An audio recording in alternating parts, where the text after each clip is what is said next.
Atenção, vai começar agora uma teleaula de processos de fabricação do curso profissionalizante. Este módulo tem um total de 80 aulas. Hoje você vai assistir a teleaula número 4. Bons estudos!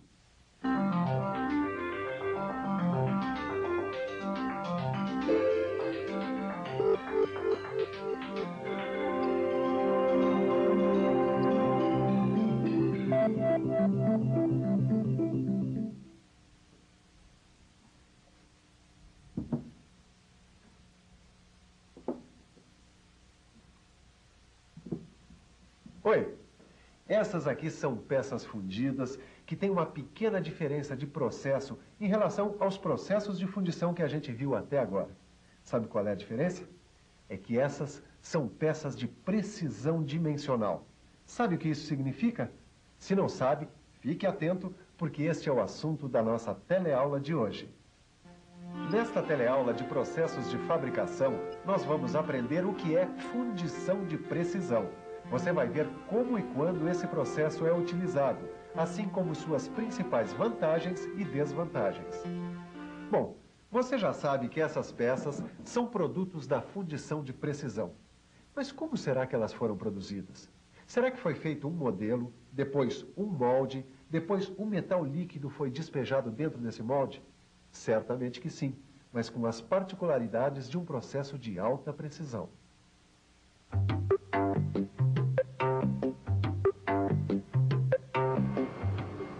A escolha de um processo de fundição é muito importante, pois essa escolha vai estar de acordo com o produto final que você quer obter. Concorda? Pois muito bem. Pense comigo. Vamos supor que você queira uma peça de formato complexo, de acabamento perfeito e de tolerância estreita nas medidas. Pois muito bem. O que é que você está me pedindo? Você está me pedindo uma peça que só poderá ser produzida num processo de fundição de precisão.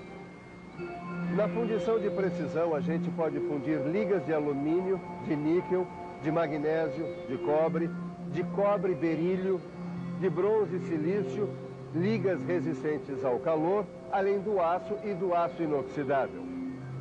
São ligas para a produção de peças estruturais para a indústria aeronáutica, para a fabricação de motores de avião, equipamentos para processar alimentos, equipamentos de processamento de dados, turbinas a gás, máquinas operatrizes, equipamentos médico-odontológicos e, principalmente, peças de automóvel.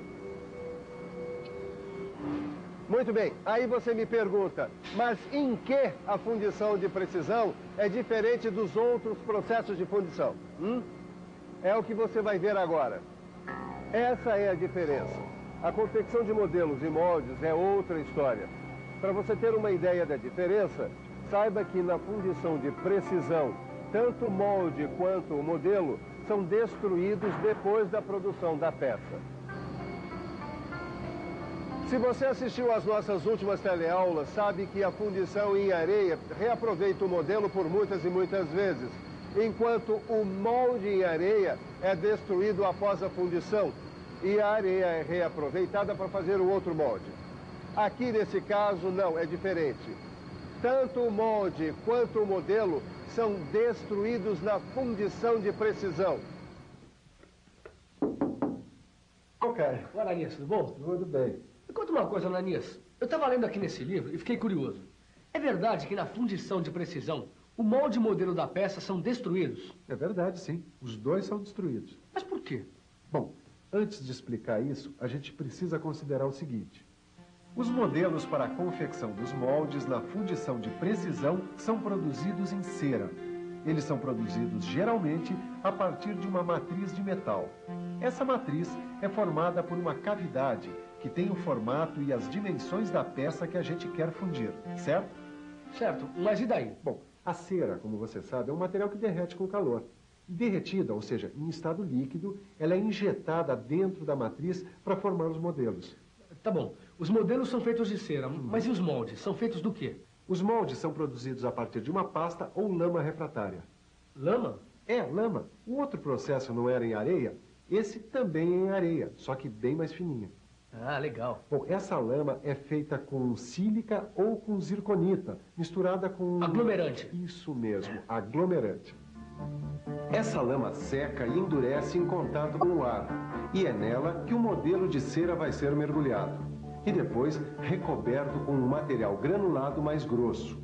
E esta operação é repetida diversas vezes até atingir a espessura desejada. Quando a casca endurece, forma um molde rígido. Esse molde é aquecido e o modelo derrete.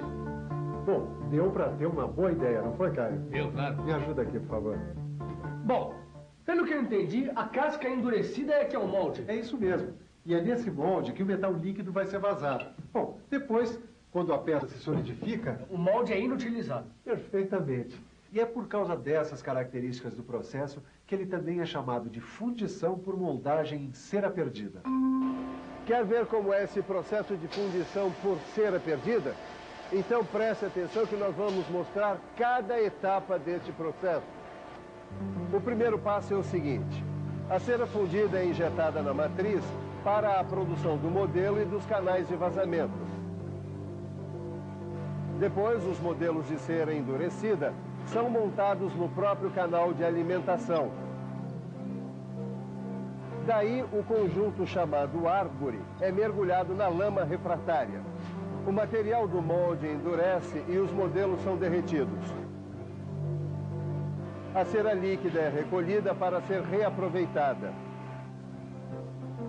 O molde aquecido recebe o metal líquido por gravidade, mas também pode ser por centrifugação ou a vácuo. Depois que a peça se solidifica, o material do molde é quebrado para que as peças sejam retiradas. Aí, então, as peças serão cortadas da árvore e devidamente rebarbadas e limpas. E é aí que termina o processo de fundição por moldagem em cera perdida.